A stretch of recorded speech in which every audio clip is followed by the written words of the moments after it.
Tonight, a 22-year-old son, husband, officer, and friend was killed because he did what we asked him to do.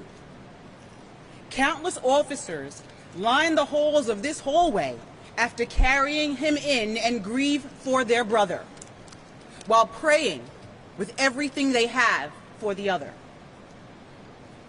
I am struggling to find the words to express the tragedy we are enduring. We're mourning and we're angry. The NYPD, New York City, all of us. As I stand here in Harlem Hospital tonight, a New York City police officer has lost his life, murdered, and another one is fighting for his life to survive. The pain their families are experiencing is not something anyone can put into words. The three officers who arrived at that scene were doing their job. They came to answer a call for service, what countless officers do every single day. They were listening to a mother who called needing help for her son. And as the officers were compassionately trying to provide aid to a 47-year-old man, he suddenly, without warning, opened fire on them. In a moment, a young 22-year-old life was ended, and another forever altered. Our department is hurting. Our city is hurting. It is beyond comprehension.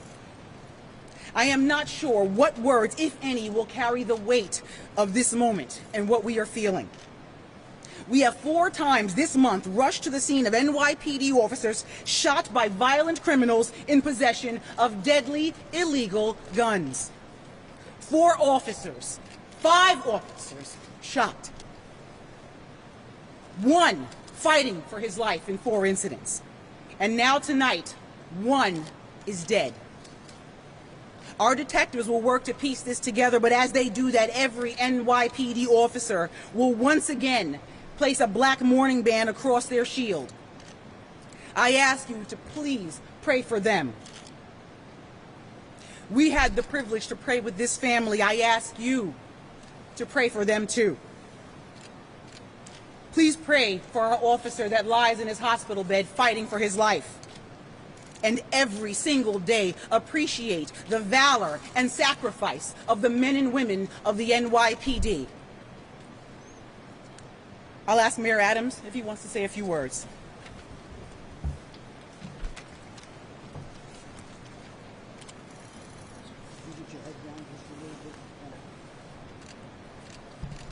Normally, when we do briefings like this,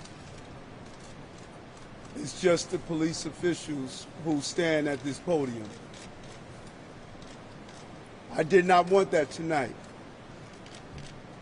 I wanted everyone to be in this same room.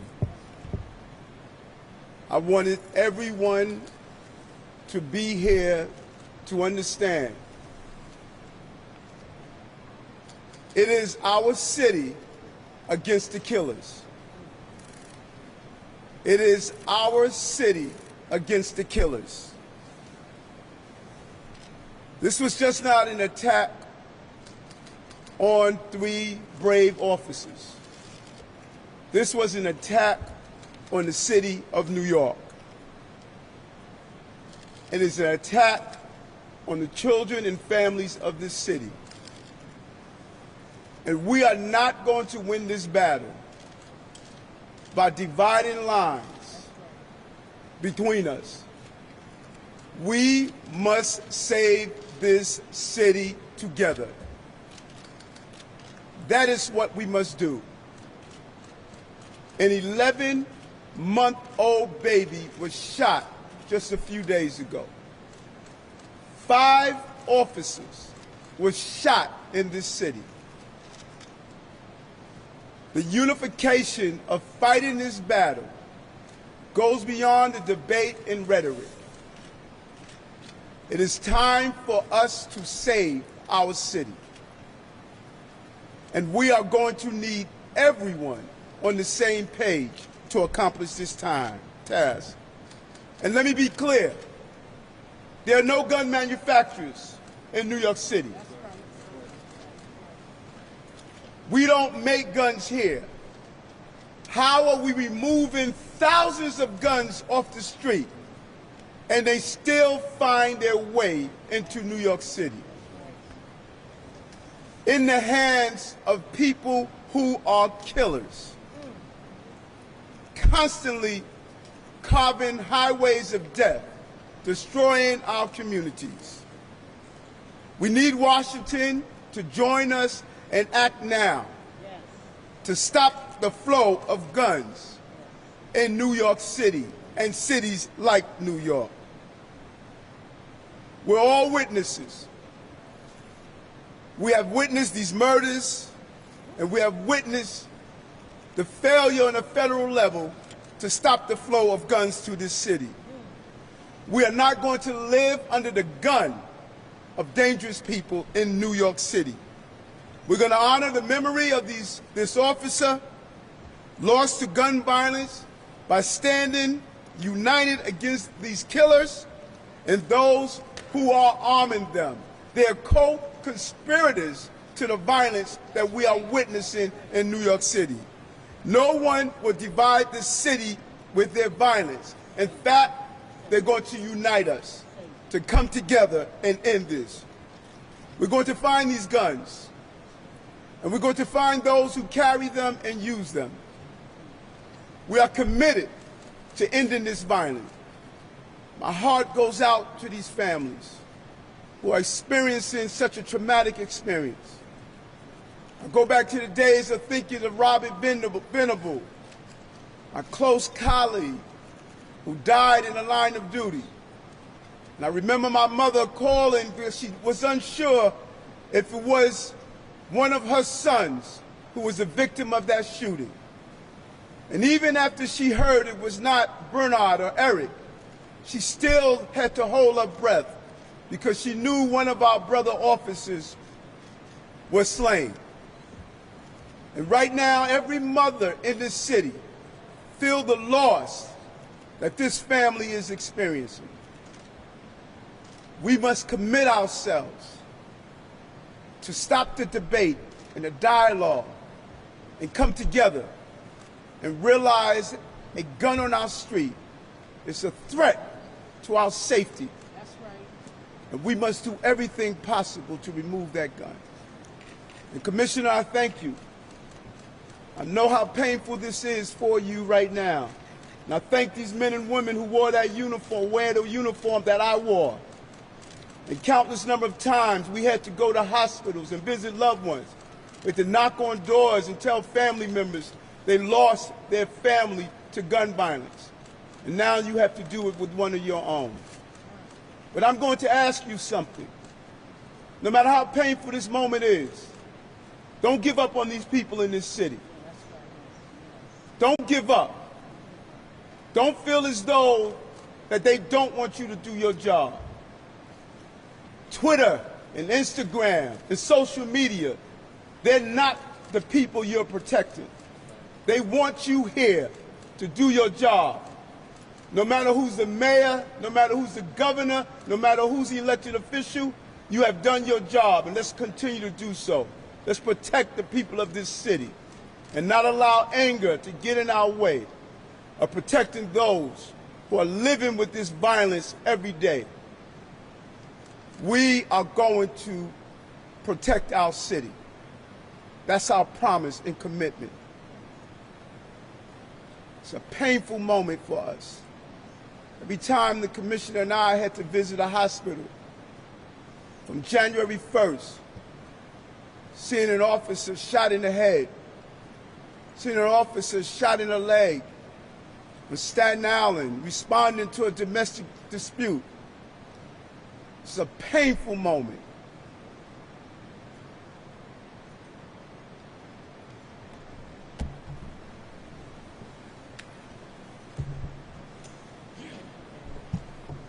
You know, as we ran into this hospital today, you don't know what to expect, and there were hundreds of police officers running down the street, dropping their cars on the corner, running to this hospital. They were running to this hospital because they just carried two brothers out of a out of a hallway into this hospital to try to save their lives. Hundreds and hundreds of police officers are standing here today because their hearts tell them they have to be here because they feel like they're alone. We got to end that here today.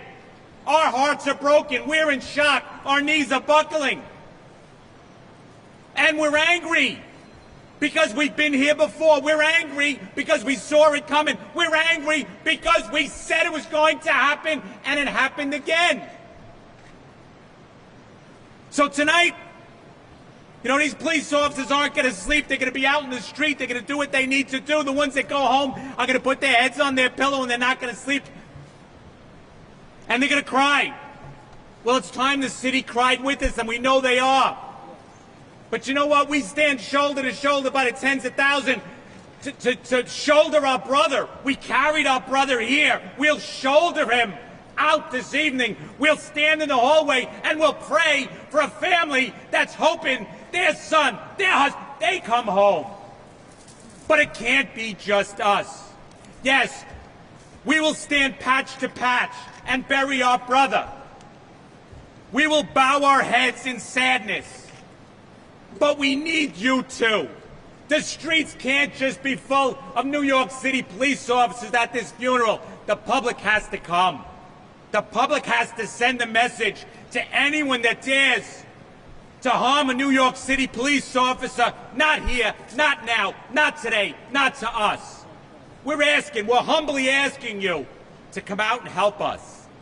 Then when this is over, yes, a conversation, a real conversation. Not like our heads are on backwards and we don't know what's going on.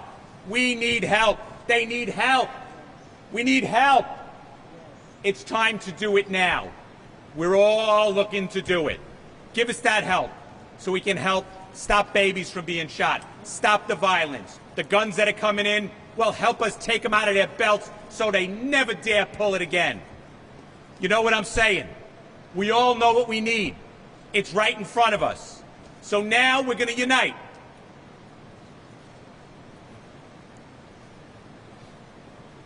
And we're going to carry a New York City police officer out of this hospital, and we're going to salute the best we can. We're going to do the best we can, and we're going to line the church in front of that church, synagogue, mosque, and do the best we can. But after that, conversation that's real. Laws that are real. Support that's real, not press conferences. Let's get voting and give us what we need. Thank God for the NYPD.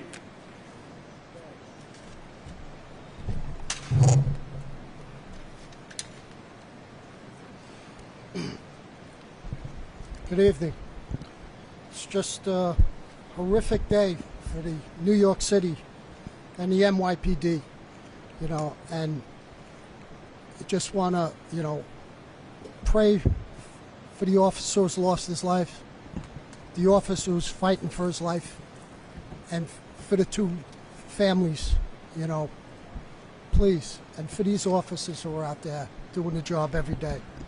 So I'm just going to walk you through the investigation.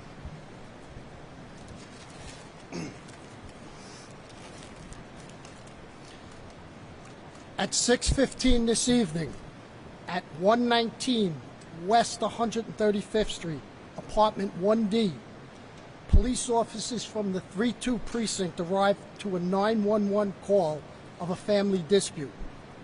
The 911 caller was a female who stated that she was disputing with her son. She mentioned no injuries and no weapons.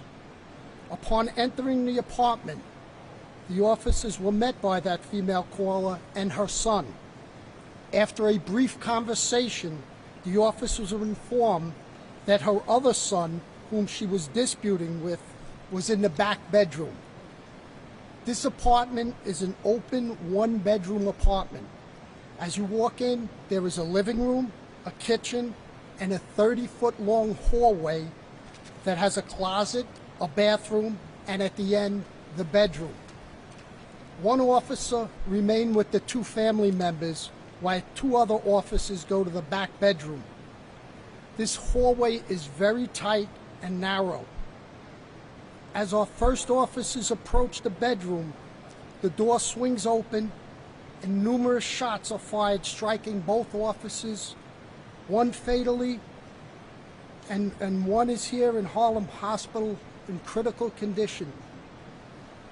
As the perpetrators attempt to exit, he is confronted by our third officer, who fires 2 rounds, striking him in the right arm and head. Our perpetrator is LaShawn McNeil. He's a male, 47 years old. He has 1 prior arrest in New York City for a felony conviction of narcotics in 2003, in which he is on probation for. He has 4 arrests outside of New York City. 1 in South Carolina for an unlawful possession of a weapon in 1998. 1 for an assault on a police officer in Pennsylvania in 2002. A felony drug in 2003, and a misdemeanor narcotics in 2003 in Pennsylvania. Recovered at that scene is a Glock 45 high-capacity magazine, which holds up to 40 additional rounds. This weapon right here. That gun was stolen from Baltimore in 2017. We are working with our Joint Firearms Task Force and the local ATF to further trace this gun. This is a still active crime scene, and the investigation is continuing. We are working through why this brutal, senseless, and ambush of 2 of our police officers occurred.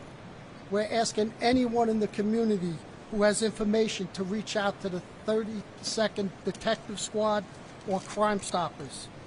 And with that, I'd like to turn it over to the Police Commissioner for some final words. Say to my NYPD, our NYPD, your NYPD, thank you for what you do and what you face. This city appreciates it. I appreciate it. We all appreciate it. You are not alone. I support you in what you do. We are not going to answer your questions. We hope our prayers are answered. Good night.